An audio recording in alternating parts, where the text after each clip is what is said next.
নমস্কাৰ সকলোকে মোৰ অন্য এটি ভিডিঅ'লৈ আপোনালোকক স্বাগতম জনাইছোঁ। এয়া কাম বন সামৰি মেলি ওলাইছোঁ পঞ্চায়তলৈ। আমাক যে কৈছিলে মুখ্যমন্ত্ৰী উদ্যমিতা আঁচনিৰ কাৰণে 10,000 টকা দিম বুলি মুখ্যমন্ত্ৰী ডাঙৰীয়াই, তাৰ বাবে এয়া ট্ৰেইনিং আছে। আৰু ইফালে মই ইমানকৈ কাম উলিয়াই লৈছিলোঁ দেখিছেনে। ইফালে জেওৰা এখন আছিলে, সেই জেওৰাখন এৰুৱাই মেলি সেই তামোল গছৰ ফালে লৈ গ'লোঁ। এয়া অকণমান দুখ পালে ভোট জলকীয়া কেইজোপা আৰু এয়া ওলাই মেলি ৰেডি হৈ গ'লোঁ। আৰু ধানো ওলোৱা আছিলে, মই মাৰি আছিলোঁ মায়ে মই ধান, আৰু আধাতে এনেকৈ এৰি মেলি গুচি যাবলগীয়া হ'ল। এয়া পালোহি গাঁও পঞ্চায়ত, ইয়াতে ট্ৰেইনিং চলি আছে।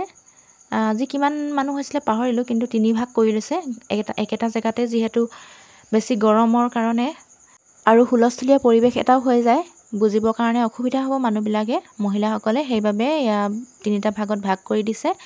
এয়া আমাৰ গোটৰ মা, মই আৰু এগৰাকী মেম্বাৰ আছে, আগত বহি আছে, মই দেখুৱাবলৈ নহ'ল। এয়া বহী এখন দিছে, কলম এটা দিছে দেই। আৰু এয়া ঘৰ আহি পালোঁ, পাই মেলি এয়া এৰি থৈ যোৱা কামবিলাক কৰি লৈছোঁ। একো খোৱাই নাই, আহি মেলি কাপোৰ সলাইছোঁ আৰু এইখিনি কৰি লওঁ কৈছোঁ, কাৰণ গধূলি হৈ আহিব, গধূলি হ'লে মহো কামুৰিব। আৰু টিউশ্যন আহিবলগীয়া আছে মোৰ, টিউশ্যন অহা আগে আগে কৰিব লাগিব। টিউশ্যন অহাৰ পিছত কৰিলেও মহ কামুৰিব, সেইকাৰণে একো নোখোৱা নেমেলাকৈ এয়া বাকী থকা কামবিলাক কৰি লৈছোঁ। এয়া মচন্দ ৰুই দিছিলোঁ আৰু 9 o'clock ৰুই দিছিলোঁ মই। এইখিনি এতিয়া আকৌ গুচাব লাগিব। সেইডোখৰতে মই বস্তাকেইটা থ'ম, মানে বস্তাকেইটা আৰু অকণমান আগত নি দিছোঁ, যাতে চোতালখন আৰু অকণমান জেগা ওলায়, তাতে আৰু কিবাকিবি ৰুবলৈ বাৰু। আৰু এনেই জেগা এটুকুৰা আগবাঢ়ি আছিলে জেওৰাখনো থকাৰ বাবে, সেইকাৰণে জেওৰাখন মই সেইফালে লৈ গ'লোঁ আৰু বস্তাখিনি অকণমান আগত নিদিওঁ। এয়া মচন্দৰীখিনি মই উঘালি লৈছোঁ, বেলেগ এটা জেগাত আকৌ ৰুই দিম। আৰু 9 o'clockখিনিও উঘালি পেলাব লাগিব, আৰু উঘালিহে থলোঁ, আৰু ৰুবলৈ মানে মোৰ ধৈৰ্য নহ'লগৈ। একদম গৰম, গোটেই গোপগোপাই আহিছে।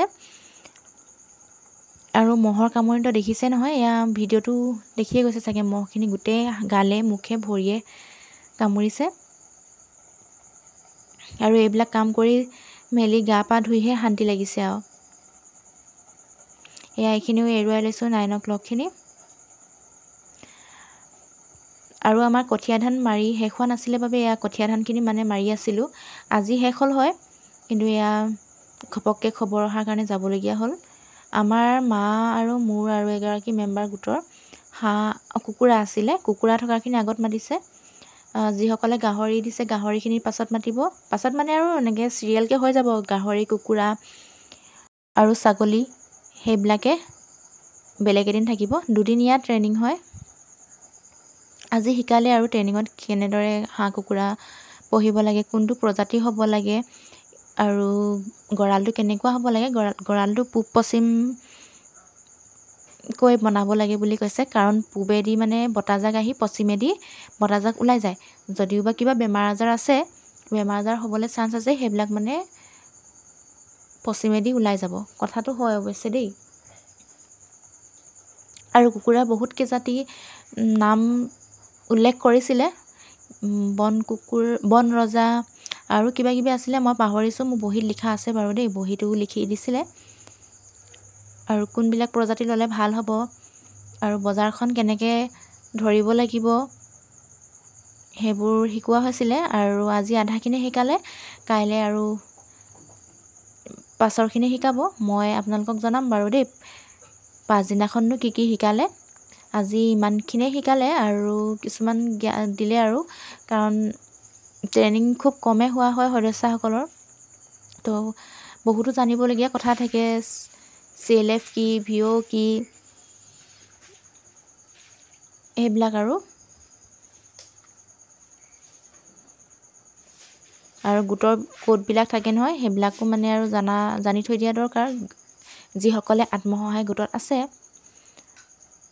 আৰু এয়া মই সেইবিলাক কথা কৈ থাকোঁতে আৰু মোৰ কামৰ কথাখিনি ক'বলৈ পাহৰিছোঁ। এয়া ভোট জলকীয়া এইটো পুলিয়ে বাকী আছে। এই পুলিটোত মানে ক'ত থওঁ তাকে ভাবি আছোঁ।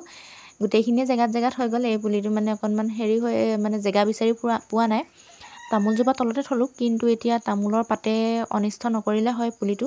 এই পুলিটো মানে অকণমান ডাঙৰ, সেইকাৰণে বেছি দূৰত এইফালেদি আনিবও মোৰ বেয়া হৈছে, কাৰণ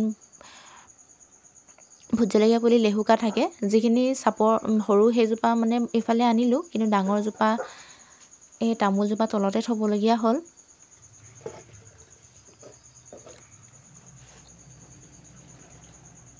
আৰু আমাৰ এইজোপা গছ ইমানেই পাত সৰে দিনটোত মানে 4-5 বাৰ সাৰিবই লাগিব আৰু নেসাৰিলে মানে কোনোবা যদি অচিনাকি মানুহে আহে আমি চোতাল ৰাতিপুৱা নেসাৰোঁ বুলিয়ে ক'ব, ইমানেই পাত সৰে। আৰু মানে পাতবিলাক খুব জল্দি সলায়। নকুঁহি পাত মানে বহাগতো সলায়, আকৌ সলাই থাকে, বেছিদিন হোৱাই নাই আকৌ নতুন পাত সলালেই। আৰু পাতবিলাক পূৰা ডাঠ। আৰু আমাৰ গৰম দিনৰ মানে একমাত্ৰ বাসস্থান বুলিবলৈ ক'লে এই গছজোপা তলে আৰু দেই। বহুত মানে আমাক বচাইছে এই গছজোপাই। ইমানেই গৰম হয় ভিতৰত আমাৰ, ইমানেই গৰম হয়। আৰু এই গছজোপা তলত থাকিলে আকৌ গৰমৰ অনুভৱেই নহয়, মানে গৰম যে হৈ আছে। আৰু আমাৰ ঘৰটো খুব চাপৰ, এতিয়া বাৰু ওখ হ'ল, কিন্তু পুৰণা ঘৰটো খুব চাপৰ আছিলে। আৰু একদম ফেনৰ হাৱাটো মানে গৰম ভাৱ আহি যায়। আৰু এয়া চোতালখন সাৰি লওঁ। আজিলৈ আহিছোঁ, অন্য এটি ভিডিঅ'ৰ সৈতে আকৌ